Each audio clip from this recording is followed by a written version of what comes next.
बाबा साहब भीमराव अंबेडकर एक एडवोकेट थे, सिर्फ एडवोकेट थे। करोड़ों ट्रेंडिंग हो रहा है कि सर BN राव साहब अमर रहे, संविधान निर्माता अमर रहे। अपमान कर रहे हैं बाबा साहब का दोनों में कंपेयर करके, जिसको लोग भगवान मानते हैं। जो सरदेव बाबा साहब भीमराव अंबेडकर की प्रतिष्ठा को कम करने की बात मैं नहीं कर रहा हूं। मैं वास्तविक श्रेय वास्तविक व्यक्ति को जाना चाहिए। चाहते हैं कि अब इतिहास को एडिट करके अब BN राव साहब को आगे किया जाए कि उन्होंने निर्माण किया और अंबेडकर साहब को पीछे किया जाए। यदि भगवान ही मानना है तो भारत के एक एक व्यक्ति को सर BN राव को भगवान मानना चाहिए। आपके बगल में परशुराम भगवान का लगा हुआ है तो लोग कहेंगे कि आप जानबूझकर जो है ब्राह्मणवाद को बढ़ावा दे रहे हैं, दलित मॉडल को नीचा दिखा रहे हैं। डिजाइन करने वाले को हम वास्तुकार नहीं कर सकते। जिन्होंने इस मकान का ढांचा बनाया है असली वास्तुकार वो थे, और असली वास्तुकार के रूप में यदि बात होगी तो श्रद्धेय सर BN राव साहब थे। लेकिन चूंकि तुष्टीकरण की राजनीति हावी थी देश के ऊपर और बहुत बड़ा वर्ग जो था वह दलितों का था,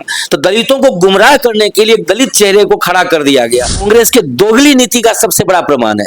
लिखाया गया था, बिल्कुल लिखवाया गया था, इतिहास को बनाया गया, छीनने का प्रयास किया, इतिहास बना नहीं बनाया गया था, बिल्कुल बनाया गया। बहुत सारे हस्तियों का श्रेय चुराया गया है और ऐसे चोरों को अब उनकी सजा दी जाएगी। वर्णों के पैरेलल में अगर हमें बिठाने का किसी ने काम किया तो वो बाबा साहब थे। हमें किसी ने अधिकार दिया, छुआछूत से बाहर निकाला तो वो बाबा साहब थे, और उसी के बदौलत आज कम से कम हम लोग एडमिनिस्ट्रेशन जो काम BN राव साहब ने किया, चूंकि वह ब्राह्मण थे, चूंकि वह ब्राह्मण परिवार से बिलोंग करते थे, उनका श्रेय छीन करके एक दलित को दे दिया गया ताकि दलितों को बेवकूफ बनाया जा सके। मुसलमानों को बेवकूफ बनाया जाता रहा 75 वर्षों तक। ठाकुर नया वो चुनाव जीते ही, और चुनाव जीतने के जस्ट बाद बोली कि भैया ये अलीनगर शोभा नहीं दे रहा है, इसको मैथिली नगर कर दिया जाए। अफगानिस्तान में क्या श्री राम कॉलोनी है? पाकिस्तान में क्या कृष्ण नगर है? यदि नहीं है तो इंडिया में क्यों रहे? क्यों रहे इंडिया में? नहीं रहना चाहिए, मिटा देना है। बिल्कुल, क्योंकि ऐसे चीज जो हमें तकलीफ देती हो उसको मिटा देना। ये नाम तकलीफ देता है, बिल्कुल तकलीफ देता है। अलीनगर नाम तकलीफ दे रहा है, बिल्कुल तकलीफ दे रहा है। पनोरमा ग्रुप, जो सोचता है वो करता है। आपके अपने सपनों का आशियाना।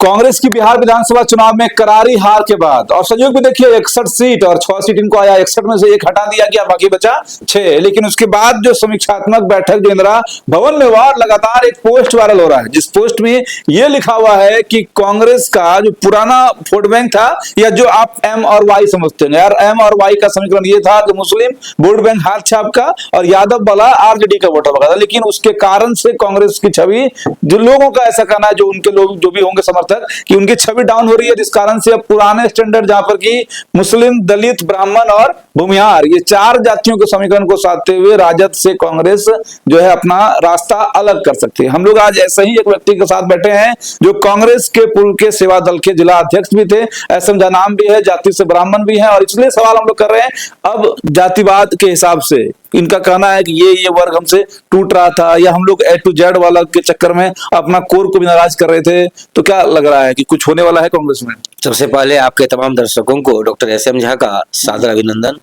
देखिए, कांग्रेस पार्टी की जो स्थापना एओ ह्यूम के द्वारा की गई थी, तो उस समय भी देशवासियों के अंदर श्रद्धेय गांधी जी आए, सुभाष बोस जैसे नेताओं ने कांग्रेस के परचम को लहराने का काम किया था। सरदार वल्लभ भाई पटेल साहब हों, या उस समय में ऑप्शन चॉइस था कांग्रेस कि एकमात्र विकल्प, दूसरा कोई पार्टी था नहीं अस्तित्व में।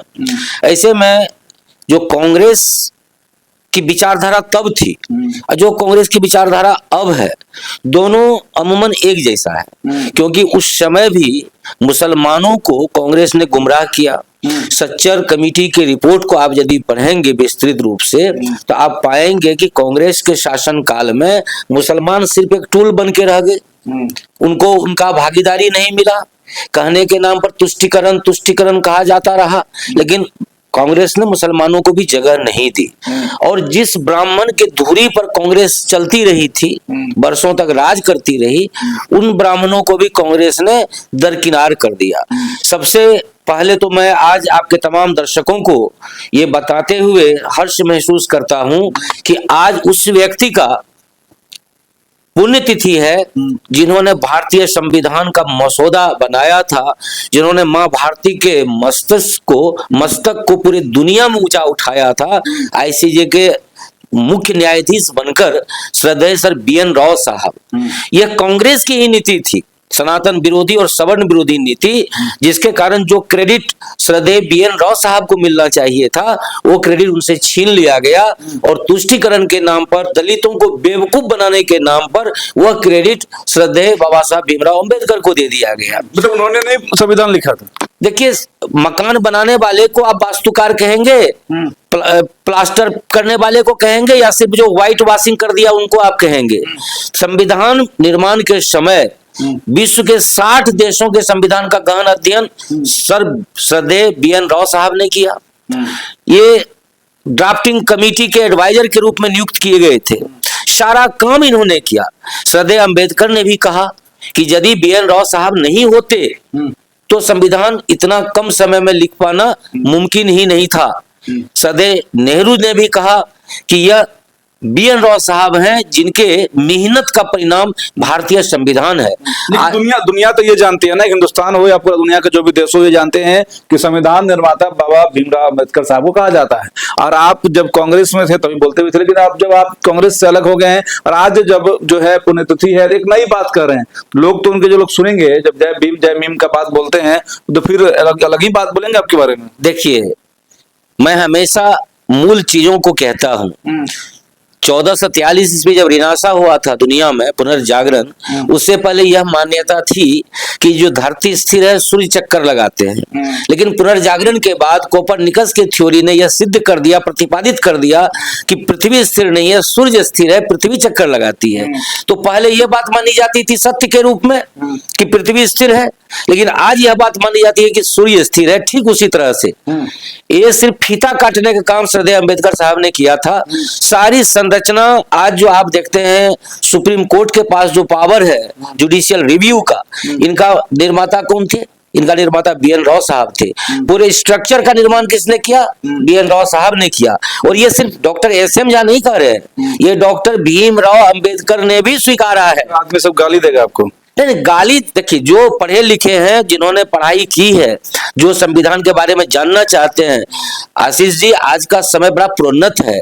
आज ग्रोक है, चैट GPT है, जेमिनी है, दर्जनों AI टूल्स है। लोग कहेंगे ना कि आज तक हम लोग यही जानते थे कि संविधान निर्माता बाबा साहब को कहा जाता है। एक दलित का लड़का थे जिनको छुआछूत का सामना करना पड़ा, जिनको यहाँ तक कहा गया टीचर ने कि तुमको अगर पढ़ना है तो बाहर से पढ़ो, अंदर नहीं बैठ सकते हो, बेंच पर नहीं बैठ सकते हो, नीचे बैठो। सिर्फ पढ़ाई के समय तक के नहीं, बल्कि जब बड़े वकील बन गए, जब क्या क्या अधिकारी बन गए, उस वक्त तक में कहा गया, उनके छोटे से प्यून थे जो उच्च जाति से, और वो भी शायद क्या यकीनन आप भी उच्च जाति से हैं, तो लोग ये भी कहेंगे कि इसलिए आप अपमान कर रहे हैं बाबा साहब का। देखिए, ये सारी चीजें जो किताबों में लिखवाई गई थी, यह कांग्रेस के दोगली नीति का सबसे बड़ा प्रमाण है। लिखाया गया था, बिल्कुल लिखवाया गया था, इतिहास को बनाया गया, छीनने का प्रयास किया, इतिहास बना नहीं बनाया गया था, बिल्कुल बनाया गया। क्योंकि कांग्रेस पार्टी ने, मुझे तो लगा था जब मैं कांग्रेस में ज्वाइन किया था, मुझे लगा था कि वो कांग्रेस अब बदल के नया कांग्रेस होगी और वास्तविकता के ऊपर काम करेगी। लेकिन चाल, चरित्र और चेहरा बदलने वाली चीज नहीं है, कांग्रेस का भी नहीं बदला। जिस तरह से सरदार वल्लभ भाई पटेल, सरदेव सुभाष चंद्र बोस, ऐसे बाबा लाल बाल पाल जो आप सुने होंगे, जिन्होंने कांग्रेस के स्ट्रक्चर को मजबूत करने का काम किया, इन सारे लोगों से सारे श्रेय को छीन करके गांधी जी में वेस्ट कर दिया। जो काम BN राव साहब ने किया, चूंकि वह ब्राह्मण थे, चूंकि वह ब्राह्मण परिवार से बिलोंग करते थे, उनका श्रेय छीन करके दलित को दे दिया गया, ताकि दलितों को बेवकूफ बनाया जा सके। मुसलमानों को बेवकूफ बनाया जाता रहा 75 वर्षों तक, जिसका प्रमाण सच्चर आयोग का रिपोर्ट है। आज जो है BN राव साहब का, चलिए हम लोग भी सम्मान करते हैं, पुण्यतिथि है उनका, लेकिन आज अचानक आपको इस बात की क्या ऐसा उत्सुकता हो गई कि आप जो है, जो दलित जो है भीमराव साहब को लोग भगवान मानते हैं, जो दलित महादलित लोग जो है अपने समाज में स्वर्ण के पैरेलल में बैठ नहीं पाते हैं, उनको लगता है कि ये हमारे भगवान है, इन्हीं ने हमको हक अधिकार दिलाया है, और आज अचानक आप कह रहे हैं कि ये सब प्रोपेगेंडा था, मार्केटिंग था कांग्रेस का, किया किसी और ने, नाम लेवल चढ़ा दिया किसी और का।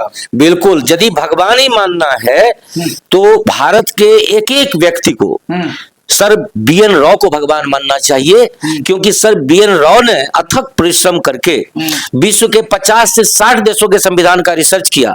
जो समवर्ती सूची है, केंद्र सूची है, राज्य सूची है, सभी का समापन, चाहे जो जुडिशियल रिव्यू का प्रोविजन है सुप्रीम कोर्ट के पास, जो सबसे बड़ा ताकत है, आप जानते हैं उसके बारे में, वो सारे ताकत का वेस्टिंग करने का काम, लिखने का काम श्रद्धेय BN राव साहब ने किया था। लेकिन चूंकि तुष्टिकरण की राजनीति हावी थी देश के ऊपर, और बहुत बड़ा वर्ग जो था वह दलितों का था, तो दलितों को गुमराह करने के लिए दलित चेहरे को खड़ा कर दिया गया। यहां भी मैं आपको संशोधित करना चाहूंगा आशीष जी, कि यदि आप थोड़ा सा डीप जाके देखेंगे, श्रद्धेय बाबा साहब भीमराव अंबेडकर के कौन थे मार्गदर्शक, कौन थे उनके गॉडफादर, वो भी ब्राह्मण और राजपूत थे। ब्राह्मण उनके गुरु थे और राजपूत उनके फाइनेंसर थे, जिन्होंने पढ़ा लिखा के उन्हें योग्य बनाया। अब दोनों के बीच कोई तुलना हो नहीं सकती है, क्योंकि बाबा साहब भीमराव अंबेडकर एक एडवोकेट थे, सिर्फ एडवोकेट थे। वही श्रद्धेय sir BN Rao international court of justice के मुख्य न्यायाधीश पद को सुशोभित किया था उन्होंने।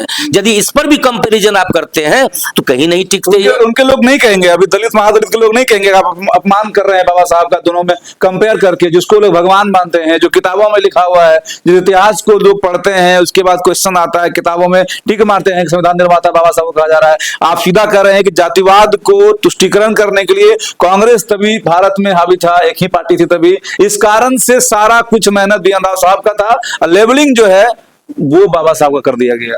एकदम सही आप कह रहे हैं। हम नहीं कह रहे हैं, आप कह रहे हैं, हमको गाली नहीं सुनना है। आप मैं आपका सवाल एकदम सटीक है कि हमारे दलित भाइयों में बहुत सारा वर्ग अब पढ़ लिख करके समझदार हो चुका है, और मैं यदि यह कह रहा हूं कि श्रद्धेय सर BN राव संविधान के मूल शिल्पकार थे, मूल वास्तुकार थे, मूल रचनाकार थे, इंटरनेशनल कोर्ट ऑफ जस्टिस के मुख्य न्यायाधीश थे, तो वह कहीं से भी श्रद्धेय बाबा साहब भीमराव अंबेडकर के प्रतिष्ठा को कम करने की बात मैं नहीं कर रहा हूं। मैं वास्तविक श्रेय वास्तविक व्यक्ति को जाना चाहिए, ये कहना चाह रहा हूं, क्योंकि कांग्रेस के दोगली नीति के कारण इस देश में कभी भी वास्तविकता को श्रेय नहीं मिला। ये भी कहेंगे ना कि लगता है भाजपा वाले टाइप के हो गए क्या, जैसे कि वहां पर जो है मुगल सराय था तो मुगल वर्ड था तो उसको प्रयागराज कर दिया, बदला कुछ नहीं, स्टेशन भी बदला, उसके रंग रोगन कुछ नहीं बदले, बदला तो सिर्फ एक बोर्ड पंडित दीनदयाल उपाध्याय कर दिया गया इलाहाबाद को, क्योंकि उसमें एक मुस्लिम वर्ड ऐड था। तो मतलब क्या है, कुछ अलग टाइप के कुछ आप, क्योंकि आज जो आप बोल रहे हैं ये बड़ा विवादित हो सकता है आपके पुतले जलाए जाएंगे, पूरा भारत में जलाया जाएगा कि एक डॉक्टर साहब है, ऐसा तक ठीक है, लेकिन आगे आपके भी वर्ड में ब्राह्मण शब्द है, झा वर्ड लगा, लोग को लगेगा कि जानबूझकर जो है कंट्रोवर्सी क्रिएट किया गया कि वह अपने समाज के भलाई के लिए एक दलित समाज के सबसे बड़े भगवान को नीचा दिखा रहे कंपेयर करके। देखिए, आज आपके चैनल के माध्यम से मैं अपने तमाम देशभक्तों को, देशभक्त साथियों को, अपने तमाम दलित भाई बहनों में हमारे जो बड़े पढ़े लिखे बहुत सारे हैं युवा साथी, उनको बताना चाहता हूं कि कांग्रेस की दोगली राजनीति के कारण सर CV रामन साहब को अमेरिका का नागरिकता लेना पड़ा था, और हरगोविंद खुराना को भी जब तक अमेरिका की नागरिकता नहीं मिली तब तक नोबेल प्राइज नहीं मिला था। यह कांग्रेस की दोगली राजनीति थी, जो कभी उचित व्यक्ति को उचित श्रेय नहीं दिया। ये प्रमाण है आपके सामने, CV रामन साहब प्रमाण है, अमर सेन प्रमाण है, हरगोविंद खुराना प्रमाण है, उसी तरह से सर BN राव भी प्रमाण है। इनके श्रेय को जबरदस्ती इनसे छीन लिया गया, लूट लिया गया। लेकिन एक बात जान लीजिए आशीष जी, कि जब देश जगता है, लोगों के अंदर कोई भी चीज को विस्मृत कर दिया जाए। इससे पहले दुनिया कहती थी कि मेसोपोटामिया की सभ्यता सबसे पुरानी सभ्यता थी, लेकिन जब खुदाई हुआ तो दुनिया को मानना पड़ा कि हड़प्पा की सभ्यता सबसे पुरानी सभ्यता थी। आज उसी तरह से कल तक हमारे दलित भाई बहन मानते थे अम्बेडकर साहब, श्रद्धेय अम्बेडकर साहब संविधान के रचनाकार थे, मूल रचनाकार थे। आज तथ्यों के मुताबिक, मैं नहीं कह रहा हूं, श्रद्धेय अम्बेडकर साहब ने भी स्वीकार किया है कि सर BN राव नहीं होते तो संविधान नहीं लिखा जा सकता। इतना डेप्थ में भले कोई किताब पढ़े ना पढ़े, लेकिन आपके स्टेटमेंट से सोशल मीडिया में आग जरूर लग जाएगा कि एक नई जो है आप बात कर रहे हैं। हो सकता है कि देखिए साइंस भी बदलता है ना, एक ही साइंस 8 क्लास में होता है, फिर उसी को 9th क्लास में डिफरेंशिएशन थोड़ा सा एडिट हो जाता है, फिर 11th में वही साइंस रहता है, थोड़ा सा और एडवांस हो जाता है। हो सकता है कि आप PhD किए हैं तो आप उसके अंदर की बात बोलते होंगे। जिस तरह से कि हमारे भारत में एक किताब है जो गांधी जी पर शायद लिखी गई थी, जो बैन है, मतलब नाथूराम गोडसे पर भी लिखी हुई थी, जो बैन है कि आप उसको पढ़ नहीं सकते हैं, बेच नहीं सकते। आप इसी तरह की कुछ नई बात बोल रहे हैं। नहीं, मैं हमेशा से कहता हूं कि हम लोग विकासवाद के सिद्धांत में जीते रहे हैं, क्योंकि मनुष्य के अंदर जो एवोल्यूशन का कैपेसिटी है वह हमेशा आगे की ओर बढ़ना सिखाता है। क्योंकि आपको मैंने पहले ही कहा, कोपरनिकस से पहले जब टॉलेमी का यह सिद्धांत था कि पृथ्वी स्थिर है, सूर्य चक्कर लगाते हैं। कोपरनिकस आए, उन्होंने देखा कि नहीं, यदि सूर्य स्थिर नहीं है, पृथ्वी स्थिर है, तो दिन रात नहीं हो सकता, मौसम नहीं बदल सकता। यानी पृथ्वी सिर्फ अपने ही धुरी पर नहीं घूम रही है, यह सूरज के चारों ओर भी घूम रही है। ठीक उसी तरह से जैसे जैसे आपका विकास, मानसिक सोच आपका बढ़ेगा, आप रिसर्च करेंगे, तो आप पाएंगे कि निश्चित रूपेण बहुत सारे हस्तियों का श्रेय चुराया गया है, और ऐसे चोरों को अब उनकी सजा दी जाएगी, और जिनको श्रेय मिलना चाहिए उनको अवश्य श्रेय चैलेंज किसको कर रहे हैं, कांग्रेस के बनाए हुए इतिहास को या भारत के बनाए हुए इतिहास को चैलेंज कर रहे हैं आप?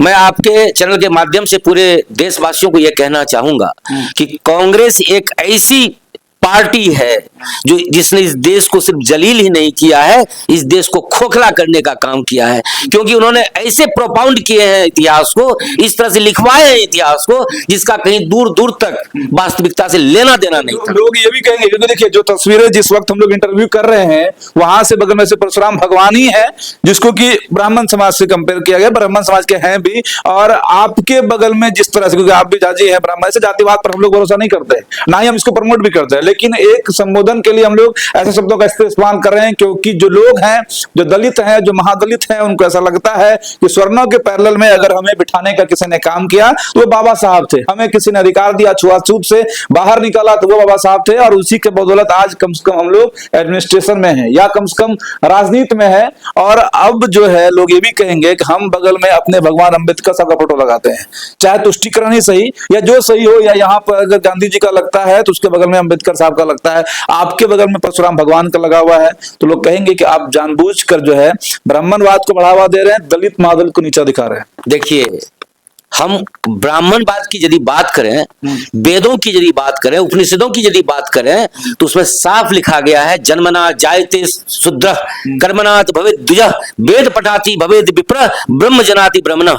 मतलब जन्म से कोई भी ब्राह्मण नहीं होता है, ब्राह्मण वो कहलाते हैं जिन्होंने सर्वोच्च शिक्षा प्राप्त की हो, वो ब्राह्मण है। जन्मजात कोई जो पुरुष सूक्त है ऋग्वेद का, उसमें भी स्पष्ट लिखा गया है कि जन्मना जायते शूद्रः कर्मणात् भवेत् द्विजः वेद पठाति भवेत् विप्रः ब्रह्म जनाति ब्रह्मणः। यानी जो मुख से कमा के खाए वो ब्राह्मण है।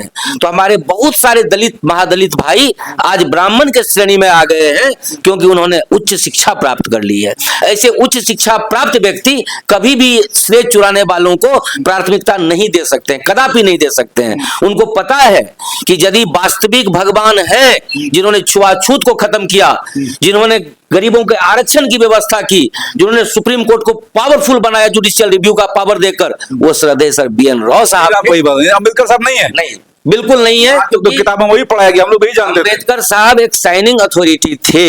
ये मकान जो बना हुआ है आशीष जी, इसमें व्हाइट वॉश करने वाले या इसका जो ये डिजाइन करने वाले को हम वास्तुकार नहीं कर सकते। जिन्होंने इस मकान का ढांचा बनाया है, असली वास्तुकार वो थे, और असली वास्तुकार के रूप में यदि बात होगी तो श्रद्धेय सर BN राव साहब थे। मतलब उनकी आज जो है श्रद्धांजलि में आप चाहते हैं कि अब इतिहास को एडिट करके अब BN राव साहब को आगे किया जाए, कि उन्होंने निर्माण किया, और अंबेडकर साहब को पीछे किया जाए। देखिए, मैंने आपको पहले भी कहा कि इतिहास परिवर्तनीय है, इतिहास परिवर्तित होते रहता है। चाहते हैं आप? बिल्कुल, मैं क्यों चाहूंगा। पूरा आज आप सोशल मीडिया देख लीजिए, यदि आप आज ट्विटर पर देख लीजिए, करोड़ों ट्रेंडिंग हो रहा है कि सर BN राव साहब अमर रहे, संविधान निर्माता अमर रहे। तो सही में पूरा देश को लग जाएगा कि आप लोग चाहते हैं पूरा इतिहास बदल जाए, क्योंकि इतिहास में ही पढ़ता कि आप कांग्रेस पर भी सवाल उठा रहे हैं, तभी कि उनके जो भी लोग कमेटी में थे उन पर भी सवाल उठा रहे हैं, कह रहे हैं जिस तरह से भाजपा वाला जहां शासित प्रदेश है, नाम बदला जाता है वहां पर स्टेशनों का, शहरों का, यहाँ पर तो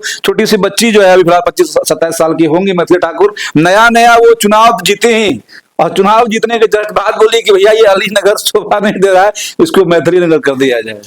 देखिए, एक चीज तो हमको मानना ही पड़ेगा, क्योंकि यह जो धराधाम है, यह सनातन का धराधाम है, और सनातनियों ने वर्षों कुर्बानियां देकर, अपने खून बहाकर सनातन को जीवित रखा है। और ऐसे सनातनियों के बीच इस तरह का विकृत मानसिकता वाली बात ना रहे तो बेहतर हो। चाहते हैं आप अलीनगर का नाम मैथिली नगर हो जाए? क्यों नहीं होना चाहिए, क्यों नहीं होना चाहिए? उससे विकास होगा, क्योंकि आप अच्छा अलीनगर रहेगा, विकास नहीं होगा, मैथिली नगर हो जाएगा, विकास होगा। अफगानिस्तान में क्या श्री राम कॉलोनी है?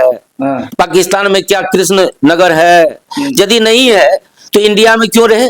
क्यों रहे? इंडिया में नहीं रहना चाहिए, मिटा देना है। बिल्कुल क्योंकि ऐसे चीज जो हमें तकलीफ देती हो उसको मिटा देना ये नाम तकलीफ देता है। बिल्कुल तकलीफ देता है, अलीनगर नाम तकलीफ दे रहा है। बिल्कुल तकलीफ दे रहा है, क्योंकि यह नाम सिर्फ मुसलमानों को बेवकूफ बनाने के लिए कांग्रेस पार्टी ने ये रखा। यदि कांग्रेस पार्टी ने मुसलमानों का भला सोचा होता तो सच्चर कमेटी के रिपोर्ट में मुसलमानों की स्थिति इतनी विकृत नहीं होती, क्योंकि पूरे वर्षों मुसलमानों के नाम राजनीति करने वाली कांग्रेस ने कभी मुसलमानों का भला नहीं। ठाकुर के सपोर्ट में अब आ गए। मैं मैथिली ठाकुर के सपोर्ट में नहीं हूँ, भाजपा के सपोर्ट में आ गया। मैं सनातन के सपोर्ट में हूँ, मैं इस देश के मूल भावना के सपोर्ट में हूँ, मैं अपने मुस्लिम भाइयों के भी सपोर्ट में हूँ, मैं अपने दलित भाइयों के भी सपोर्ट में हूँ। लेकिन जो उनके साथ अन्याय किया गया है, एक बाबा साहब भीमराव अंबेडकर को खड़ा कर उनको एकमात्र श्रेय दे करके क्या परिस्थिति उत्पन्न की कांग्रेस ने, जो दलित से महादलित हो गए, क्या परिस्थिति उत्पन्न की, क्यों नहीं उसके शिक्षा दीक्षा का व्यवस्था हुआ? क्योंकि एक को श्रेय दे करके बाकी उनके तमाम प्रजाति को, उनके तमाम लोगों को अब भाजपा ही बुलाया